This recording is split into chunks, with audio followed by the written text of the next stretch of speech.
Hi, everyone. This is Brittany Bond, and welcome back to the podcast. Today, I'm very excited. I have a special guest, a dear friend of mine named Neo. Hello. Thank you for being here. My pleasure and honor. So we were talking a lot this morning about values within a community. I had a lot of you write on the last podcast like, well, what if you're following your highest excitement? Shouldn't you just be able to do whatever you want? And like, how do we operate within a community dynamic where there's safety, within relationship dynamics where there's safety? Is everyone just allowed to like do complete relationship anarchy, even though they've decided to have these agreements? Like, what is the real ultimate truth here? So Neo and I talk about these kind of things a lot. We both lead communities, and we were messaging each other back and forth this morning, just like these fire messages, like, what about this and what about that? And asking each other all these deep questions. And then he was like, we should make a podcast about this. And I'm like, I literally am about to make a podcast. Let's just do this. Yes. So then 15 minutes later, he comes over. Yes. First off, so you guys know, Neo is a coach in internal family systems. It's called IFS. I totally forgot to introduce you. I'm sorry. So this is why he's talking about in his own therapy with clients, and also he has a therapist. So there's a lot of therapy happening around here. It's great. We're all exploring the dynamics of our inner worlds, right? And how we interact with each other. There is also something we talk about with values versus preferences. So can you break this down for people? Like, I think people, they need these, like, they literally need like definitions of what these things mean. And then I want to go back to the highest excitement thing, because this is a lot of the community that I talk about. Like, try and define what a value is. Value would be the thing that motivates our behavior. And when we are not aligned with our values, our emotional guidance system, like a red light coming when the engine is not working properly, would come up. Meaning there will come a sense of guilt, a sense of shame, or worthlessness, and so on. For example, if one holds a value of truth and then that person lies, he would feel negative emotion, or would feel bad. Like he's out of his own alignment. Exactly. So values are like what create alignment for you within your reality. Yes, yes. And when people stray away from their value system, their emotional system would indicate that. There's something for you to pay attention. Yeah, so like for me, a value would be like safety. I need to feel emotionally safe with everyone that I'm close to. And if I'm feeling unsafe and I'm still choosing to engage in a relationship with this person or a connection, I'm acting outside of my own value system. Which is also my definition of a shadow or darkness. For example. Is a person acting outside of their own personal value system? Yes. Okay. Yes. Okay, so preference, I would rather eat vanilla rather than chocolate. That will be a preference. But it's not bringing someone out of alignment with their own truth. Yes. Okay. Yes.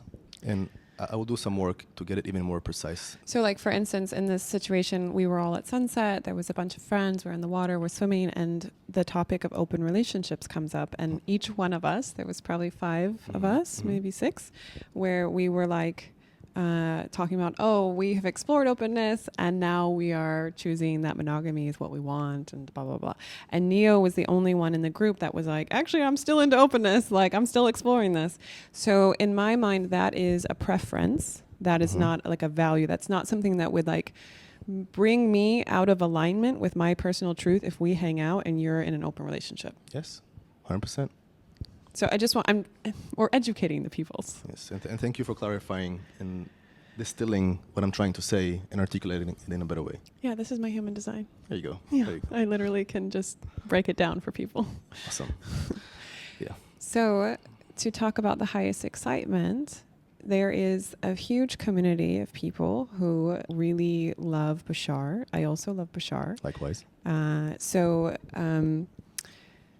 But, you know, I also love a lot of other spiritual teachers. And I think the point is to take in all the information, not just from one source, and come to your own personal truth. Like what feels aligned within your body. So for me, the idea of following your highest excitement is something that comes from Bashar a lot. He's preaching this, you know, for 40 years now. Or 30 years, whatever. And so it's like some people can get very focused in on this very one point. Okay, I just need to follow my excitement throughout the whole world.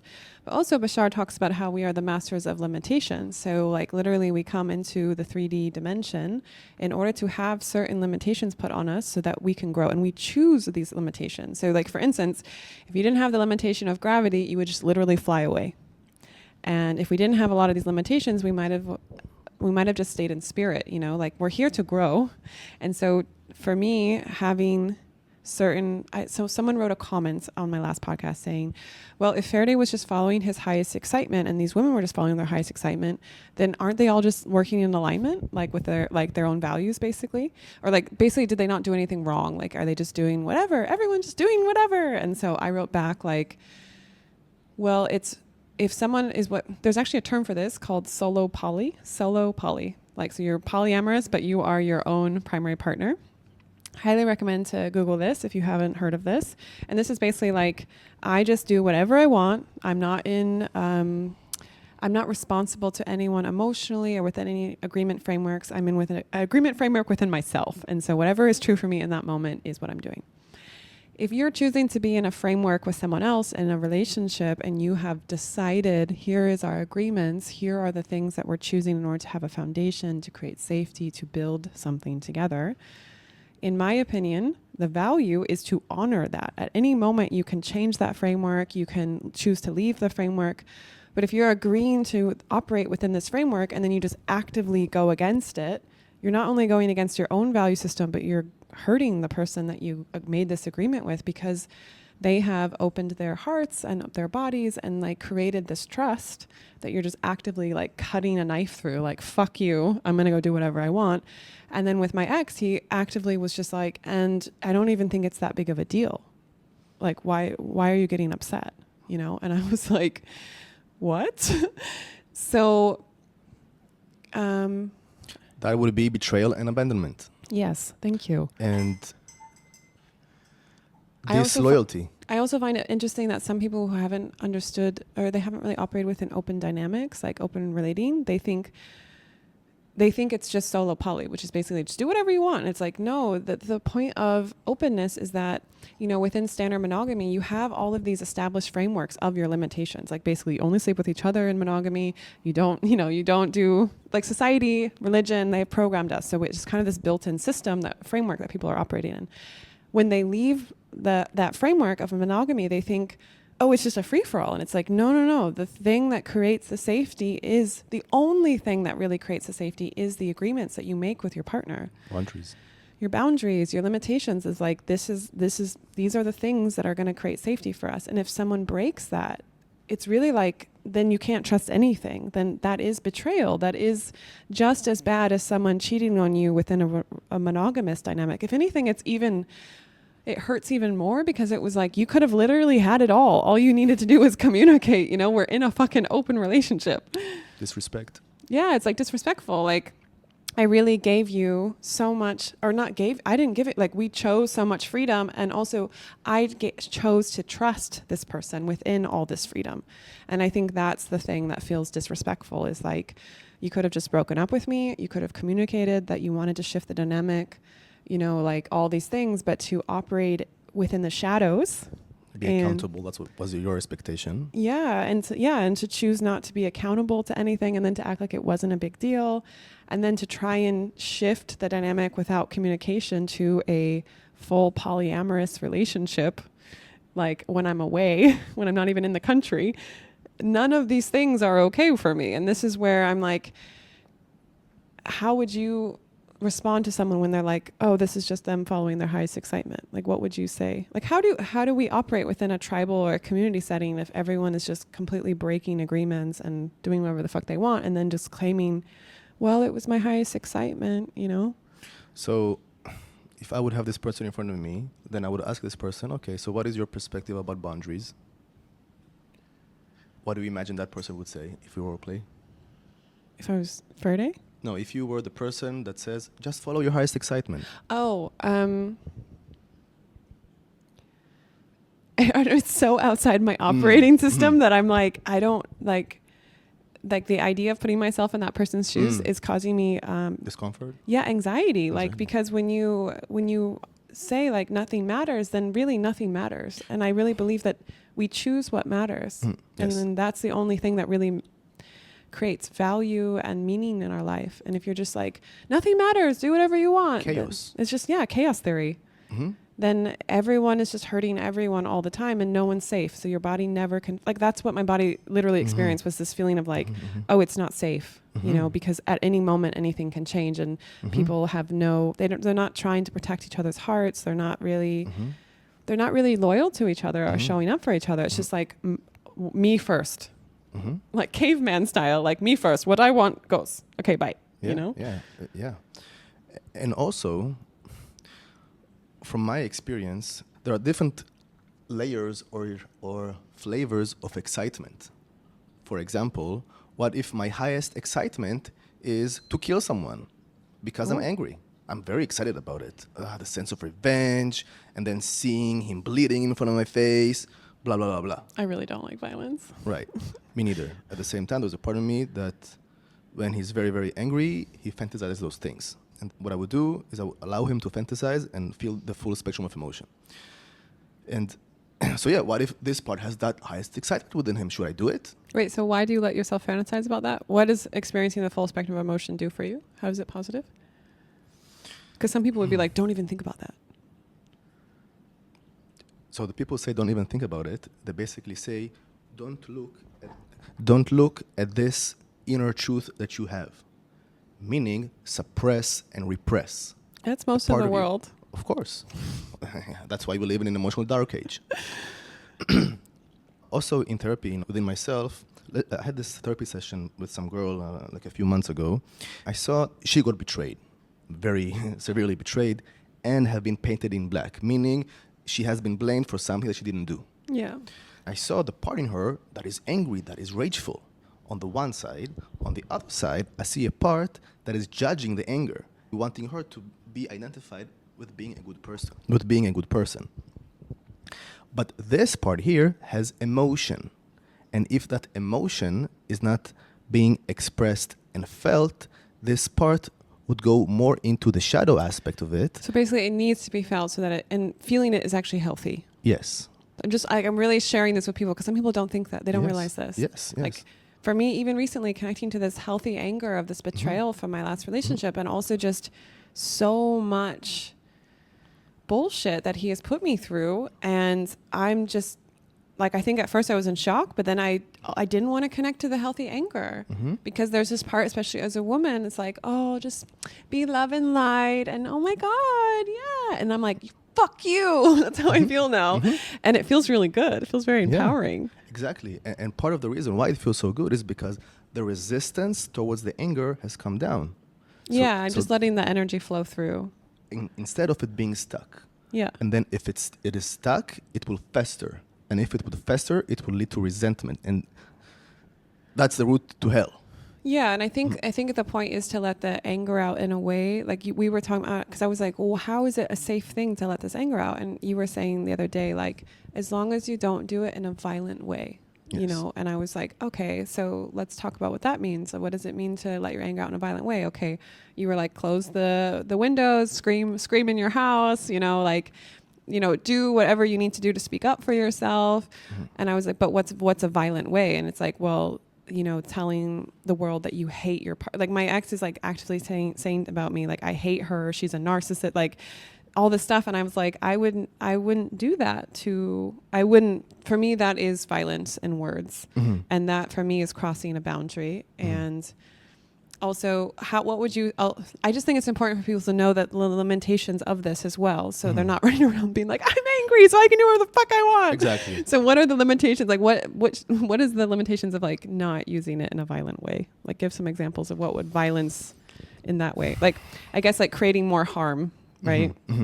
Or doing something to harm the person because you're angry, but speaking up for yourself and telling the world like or telling your friend group, telling your family, speaking up for how I was sexually molested. I went to the cops, I reported it. Like speaking up is really important, and it's a healthy way to use your anger. Also setting boundaries is a really healthy way to use your anger. And I don't know, do you have any other ones? Yes. So let me give an example of how, with a previous ex of mine, what happened with an argument about something. And at a certain point, I saw the polarity within her, that there is anger, and there is another part in her that is judging the anger. So that part is not being seen and understood. I saw that if that part will not be welcomed in our dynamic, our argument will not be resolved. I was able to manage expectations within my own parts and letting her know, okay, listen, I mirrored back to her what I'm seeing. My invitation for her was, close the doors, close the windows, and allow your angry part to fully come out at me. Curse me, blame me, say whatever you want.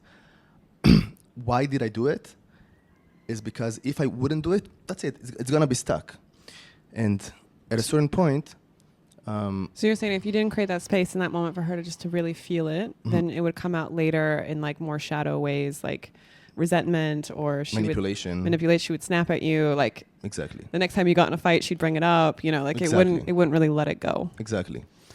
So you I opened a safe space. I was just gonna say, did it feel safe for you to receive that from her when she was angry? Yes, I was welcoming her violence. And why is that okay? Because I've set the stage for it. Mm-hmm. There's an agreement. It was not okay if that agreement wasn't there. That agreement and the boundaries is what creates safety in order for her to fully embrace whatever she feels. And this is a point I want to share about, like, you know, there's times where I really allow myself to feel this anger, and you know, in different situations with men recently where I'm like, what the fuck? Like, how does he think that this is okay or something? And I'll share it with you. And you've made a point about like, yeah, you could send him this message, but he probably is not going to receive it in the way that you want. What I recommend, like you were giving me a recommendation, like ask him, is he open for you to being very blunt and like just basically creating that container? Mm-hmm. It doesn't need to be like violence or like anything super negative, but it's just like, if you have some anger or some like righteous anger that you need to like get out and you're like, this is crossing my boundaries, or I don't like how you're treating me or whatever, it's best to ask the person, like, are you open to receiving this? Because if they say yes, then it's like they're buying into the situation of like, okay, we're going to be super honest with each other right now. Mm-hmm. We're going to let this energy out. Mm-hmm. Yeah, and the subtext of asking, can I be very honest with you, is, can I say something that will potentially trigger you? And are you open and willing to face it? This is the subtext, basically. Okay, so going back to the excitement. So if someone said, like, you were saying, like, something about the boundaries of, can we just go back to this point? I love our conversation, but I want to finish this one thing. Mm-hmm. Different spiritual teachers or people or perspectives will give you different ideas. What I do is I take on the idea and then I match it in the puzzle pieces in my conceptual reality. For example, follow your joy, or follow your bliss, or follow your highest excitement. If that concept is not merging together with other concepts in the system, people could use follow your highest excitement to rationalize behaviors that are not aligned with their own value system. For example, I'm in a relationship, and I wanted to go and fuck that girl over there, even though it's breaching the contract with the dynamic that I have with my current partner. And then I rationalize it. Yeah, but I was following my highest excitement. So what's wrong with that? What's wrong with that is, would you want somebody to cheat on you because they're following their highest excitement? I assume not. If you say yes, then that's a very tough situation, because because if I was in your shoes, there would be no safety in society at all, because everybody could do whatever they want all the time. I feel like some people are operating from such a disconnection to their felt body, like, which means like the sensations going through your body, which are telling you whether you're safe, whether you feel good, whether you want to be in the situation. They are so disconnected from their bodies and they're operating from their heads that they're like, well, I guess logically this makes sense, so let's do it like this, even though like their bodies are screaming and just like, I don't feel good, this doesn't feel good, oh my God, da da da. And they're so disconnected from their body and their emotions, so they can act out in those ways. Also, to me, logically, it doesn't make sense. Because again, would you want people to cheat on you? I don't know, of course not. And that's why like I show up how I really, for me, integrity is like showing up how you want other people to show up around you. And that's why like in this situation, I was telling you, like, even after we broke up, I was acting within my integrity because I was like, I want to always look back on the situation, feeling within myself, not by anyone else's standard, but within my own standards, my own values, that I acted within my alignment. And that's what I would want back. That's what creates safety for me. Yeah. So do you feel that are we done with that topic of highest excitement or no? Or is there more clarity needed to be found there? I feel like people need more tools because like right now within a lot of the spiritual communities that I am sharing my information with and connected to, a lot of them don't have that many tools of like that's why earlier I was like, what is a value? How is that different than a preference? Like literally just this foundational education, because all they've had really so far is a lot of bashar, a lot of just follow your highest excitement. And so I want to give them more, like the thing with only operating from the information of follow your highest excitement is this within a tribal setting, I feel like needs a lot more accountability within how does this affect other people. So like this is another thing I want to educate people on is like, are you operating within your value system? Is there something where these are my close people, this is my community, yes, I have my own preferences, I have my own values. One, does my values align with my community? And then like, am I operating within my integrity of protecting not just my own preferences and my own highest excitement, but am I doing my best to protect everyone else's that I care about?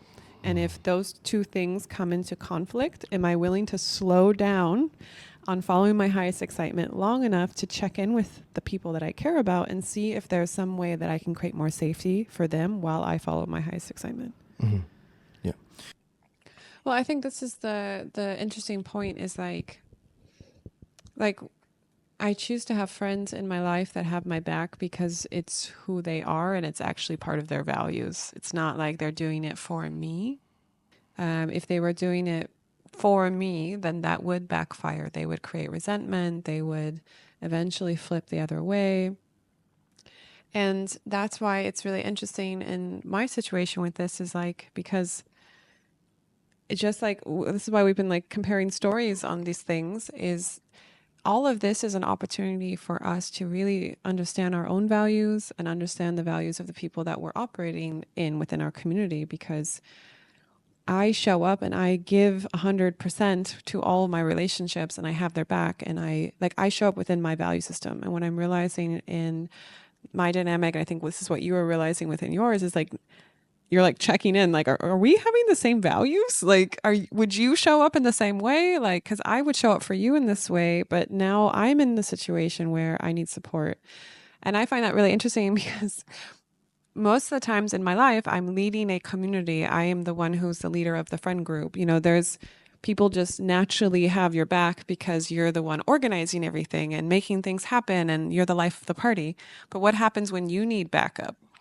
Like, are the people that are there for when things are good, are they there for when you actually need them? Yeah. And I have a pretty strong trigger with that. It happened with my previous ex. A trigger that basically said, if you do not want me in my worst, you do not deserve to get me in my best. Yeah, for sure. And us in our worst is just being vulnerable Yes. and going through a hard time emotionally. Yes. Like, you know, again, I feel very in my integrity with how I have shown up in my last breakup and how I show up in my life. Like, I haven't done anything out of alignment. If anything, the only thing I've done out of alignment maybe is to betray myself and not stick up for myself enough. But I mean, I haven't like hurt other people in those actions. I feel very in alignment with how I've treated people externally.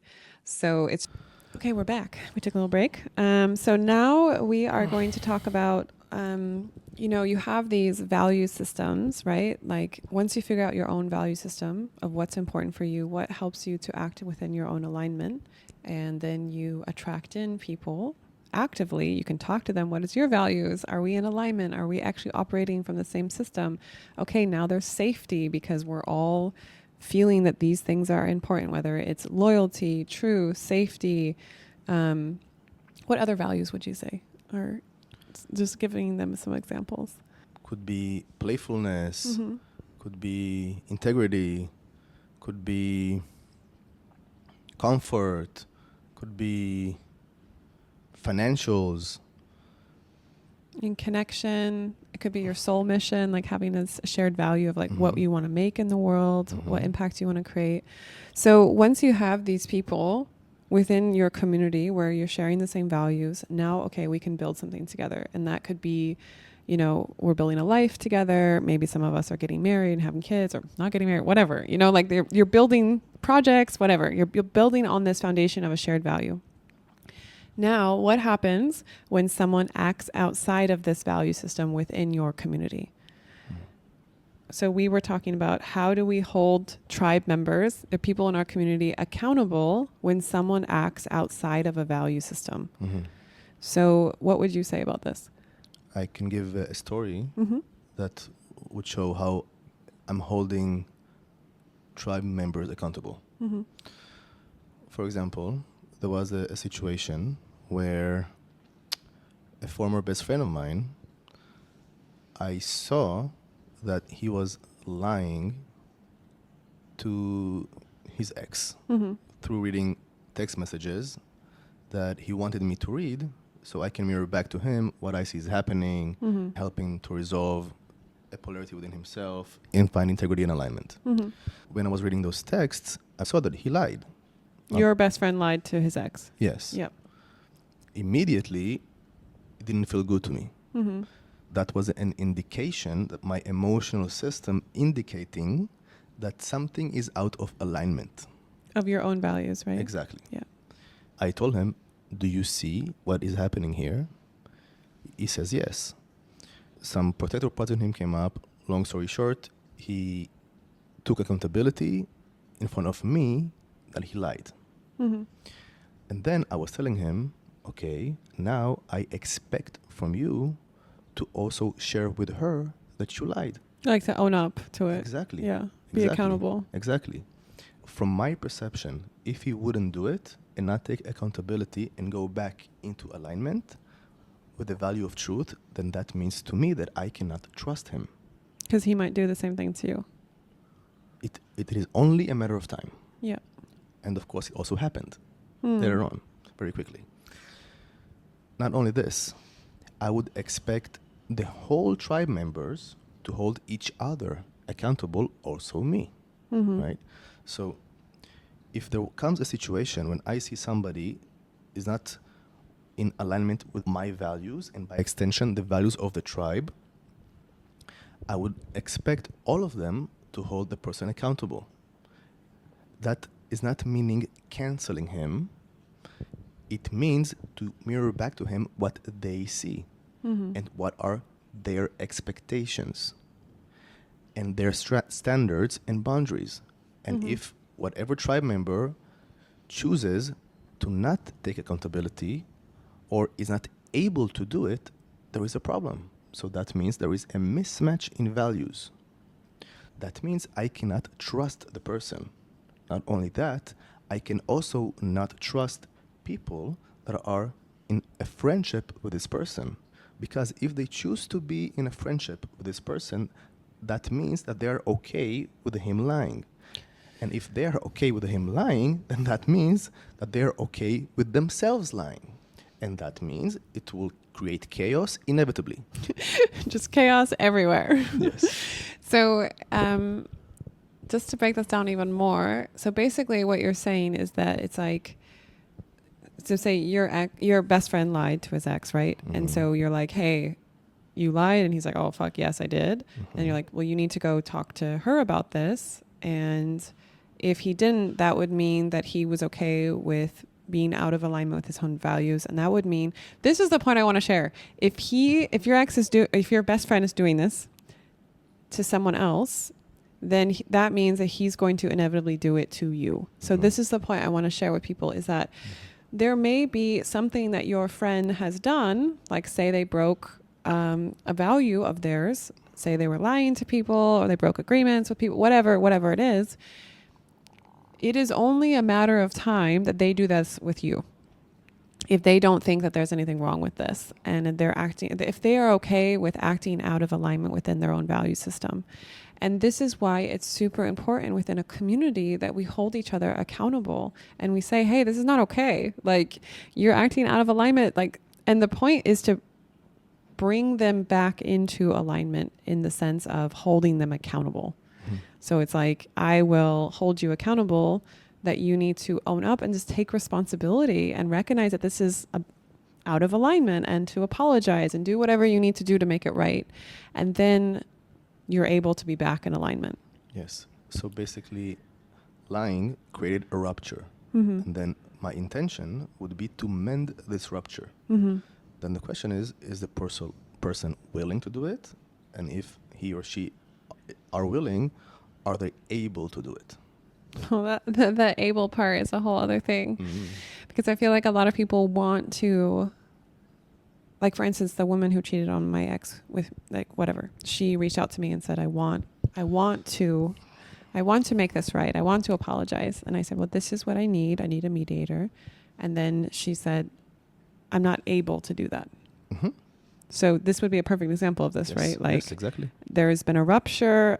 This woman is willing to, or she wants to mend the rupture, but maybe she's not able to do it in a way that is creating safety for everyone. Because for me, I don't feel safe to meet with her one-on-one. Yes. And part of the reason why there could be a willingness, but an inability to do so, is because it would make them face their own shadows. Meaning, with our girl, mm-hmm. being accountable and actually engaging in a conversation and bring clarity and trying to mend the rupture with you would mean she would need to mend the rupture within herself. And in order to do it within herself, it means facing her own sense of shame and guilt and worthlessness that drive her to act in a way that is out of alignment with her own values. With her, so everything is within ourselves. This is all one big conversation within our relationship to ourselves. Mm-hmm. But I find it interesting that she like made the effort to reach out, but then wouldn't go the mm-hmm. whole way. Like, I'm like, if you're gonna do it, just do it. Mm-hmm. Yeah. So from my part's perspective, there is a part in her that values the connection with you, and for her to step more into alignment mm-hmm. and with what that part believes is the true thing, the right thing to do, while another part in her at a certain point went, fuck that, I'm out. I am not willing to face that thing over here. Even though it's like with a mediator and fully safe and like... Mm-hmm. And I can understand from her perspective, she doesn't know me as a mediator and who I am. So that part in her might think it's not safe, mm-hmm. right? I don't know. But also I offered other mediators too. Like, it wasn't even just about, it wasn't even just about you. I was mm-hmm. like, here's multiple people you can pick from. Mm-hmm. Mm-hmm. Yeah. So she didn't have the ability to face her own shadow. So I just want to give people an example. Like, if they're in a community with someone, like they're in a friend group, mm-hmm. someone acts out of alignment. So say, for instance, Bob and Sue mm-hmm. are dating each other. Mm-hmm. Bob cheats on Sue, mm-hmm. and then they have a whole friend group. Mm-hmm. And Bob doesn't want to acknowledge or own up to this or make amends. Doesn't want to mend the rupture. Mm-hmm. He's just acting like nothing happened. I don't know what you're talking about. And mm-hmm. everything's fine. I was just following my highest excitement. And like, shouldn't everyone just be okay with this? How would you recommend the rest of the friend group to respond to the situation with Bob and Sue? First thing that I would do is I would... change their names because it's such funny names. I'm just kidding. Interesting why those names came out. This is such an American thing, like Bob and Sue. It's like from a 1950s. Exactly. Okay, so anyways. Yeah, but what I would do is, first of all, I would want to understand what are the values of Bob. It could be that in his value system, it's okay to cheat. I don't know. Okay. So then I would ask him, Bob, I have a question. He'll say yes. And then I ask him, if she would cheat on you, would you be okay with that? If he says yes, then that's an incompatibility. Yeah, well, I would be like, why are Immediately. you even dating then? Why aren't you guys just like friends who have sex? Yeah, yeah. Yeah, and that's if it's you wanting to make the person be more aware or understand more. From my perception, if he would say, yes, cheating is okay, then I understand immediately that person is out of alignment with my values.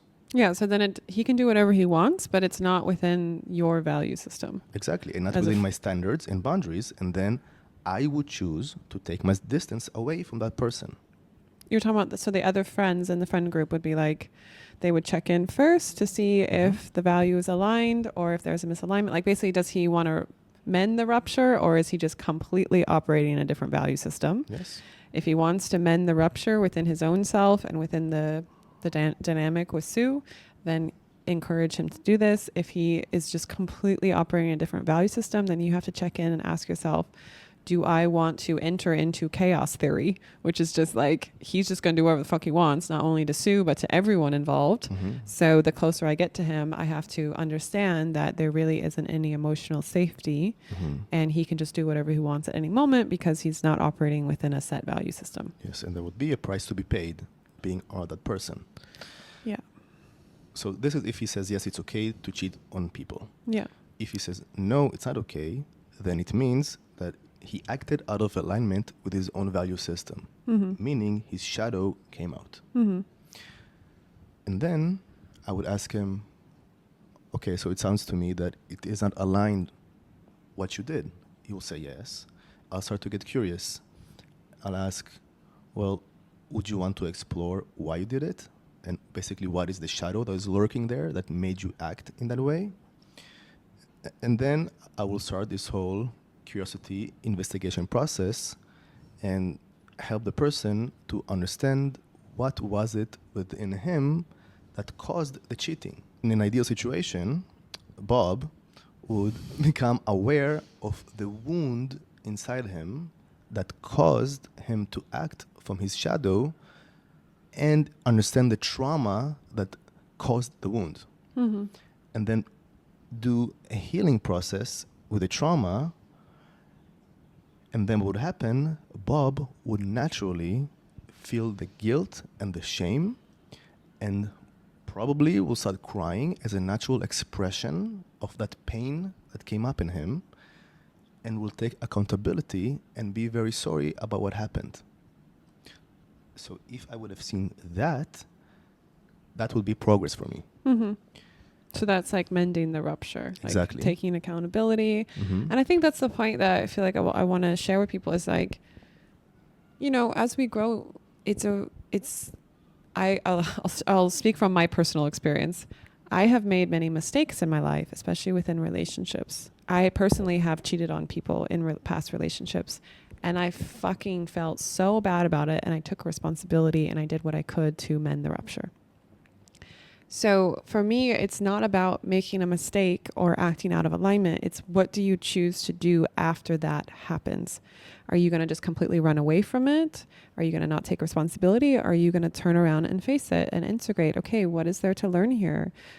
How can I mend this rupture? How can I show up in a way where I'm choosing to act in my integrity now from now going forward, you know? So at every given moment, we have the opportunity to be a better person and be a more evolved creature in this lifetime. So it's not about saying someone's evil and they need to just go away. It's like, we all make mistakes. How are we going to choose to show up, acting within our own values and acting within our own integrity? And are we willing to take responsibility? I think that is like one of the biggest, like badass thing a person can do is to be like, yeah, I fucked up. Exactly. And a thing about ruptures, in relationships, it's inevitable for ruptures to happen. At the same time, if the rupture is mended properly, it could make the connection even stronger. Kind of like a bone that is breaking, when it's mended, it's stronger. Yeah, or like when you go work out, you know, and your muscles, you like tear them down a little bit and they get bigger and they get stronger after from the strain.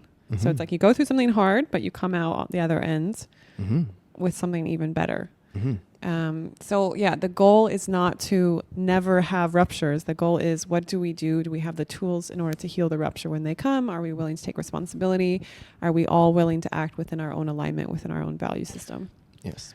So let's say Bob understood, said sorry, all of that. Then I will check with Sue. How is she feeling? Does she perceive that she's being fully witnessed for her pain and the rupture that happened? Let's say she says no. Then I'll get curious about it. Okay, so what is there that from your experience is not being addressed or seen? She will share whatever she shares. I will check with Bob how he responds. It's either he'll be in a place of taking responsibility, being able to see her and meet her at her pain. And if that's the case, Sue would experience relief. When there will be enough relief, Sue would open up for a restoration of the connection with Bob, because she will come back more into a place of trust. Mm-hmm. So maybe they're not going to date anymore, but they could come to terms where they're just like happy and chill with each other. Yes. Yes. Well, I think this is beautiful. Right now I need to go because I need to have I need to do a business call and then hike over to my favorite part of the island, because this is part of my birthday celebration is Halloween party that my friends are DJing at over there. So sounds awesome. I hope that you end up coming. I hope so too. Let's see. Thank you for being on the show. And there's more that we want to go into, but we're going to make more podcasts. So Yes. I hope you guys all can welcome Neo into the tribe and understand that he's awesome, and then we're going to just keep going. Because I feel like so many of us need these like very defined like touch points of like, how do we operate within a community, you know, because as the spiritual community is growing around the world, we are all interacting in a way where it actually is like a tribal setting, and there needs to be these frameworks so that we have safety. Or we could just do like complete chaos theory and just everyone fend for themselves, but that's not the community that I choose to operate in. Yep, I totally align with that. And I'm hoping that your audience will get good value of this conversation. I think so. And thank you for hosting me and inviting me over. And if you have any questions, you can always put them in the YouTube comments, or send me a message on Instagram, or send Neo a message on Instagram. I'll put his details in the comments below. It's because we want to keep the conversation going. We're super interested to hear what you think and how you feel and all the things. 100%. Yeah. Okay. Have a beautiful day. We'll see you guys in the next episode. Bye.